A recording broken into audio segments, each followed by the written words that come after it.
What an amazing film and what an amazing book.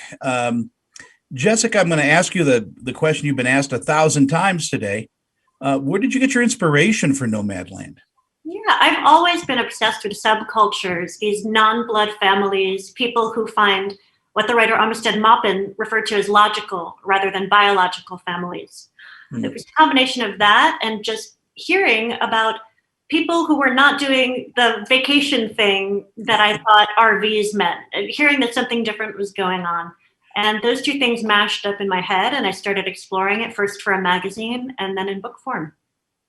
Bob, you're part of that subculture. Is life a vacation? I mean, I guess, is that a fair question to ask you?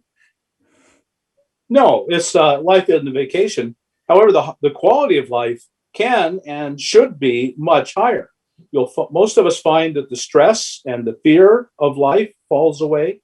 Fern says in the movie when she's applying for a job, I need work. I like work. So, it's not that life becomes a vacation, but life becomes free and you're in control of your own life, and you're connected to nature, and you build for many of us, really for the first time in our lives, we build true community and connection with multiple people. And so, no, life isn't a vacation, but I believe life is better. There is a romanticism involved in this, an underlying wanderlust that I think we all have, especially now in this day and age where, we're trapped at home. And that can mean a lot of things. Jessica, do you feel that America just needs to get back on the road?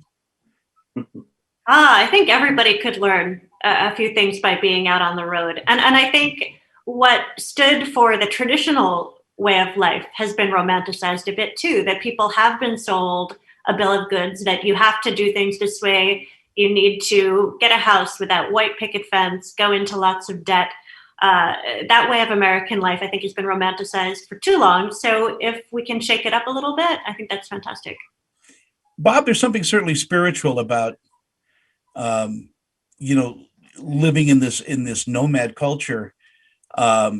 I think there's something really tremendous about. There's an old saying that says you can't find yourself until you lose yourself. Is that true? It's absolutely true. And I think the main part of it, which the movie plays up so well, is that connection to nature. That's what's missing.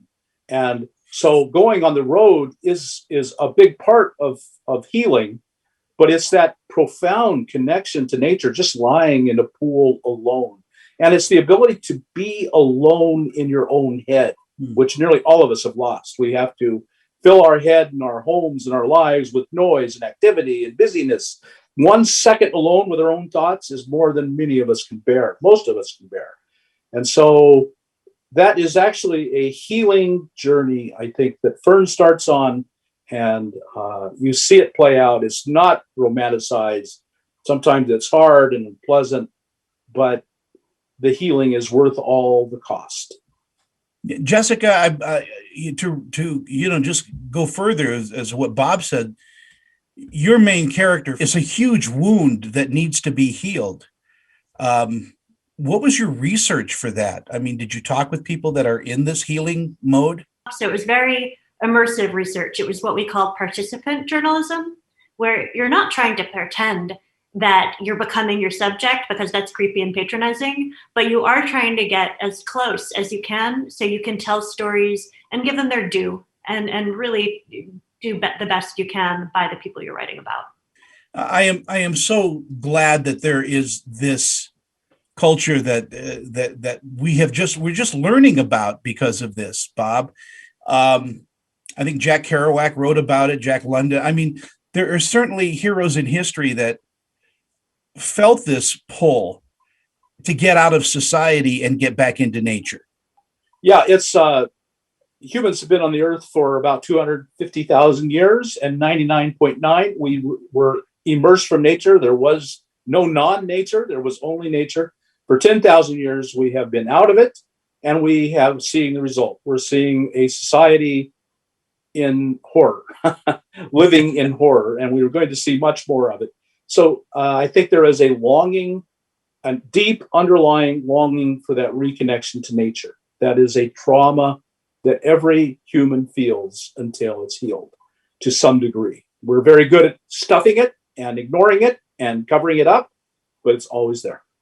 I want to thank you both for your time today. Again, it's Nomadland, the book. Buy it because it's a much deeper story than the film as well, because you go into depth about a lot of things, Jessica. So thank you both, and congratulations on the accolades that you're getting. Thank you, Tony. Bye-bye. Thank you.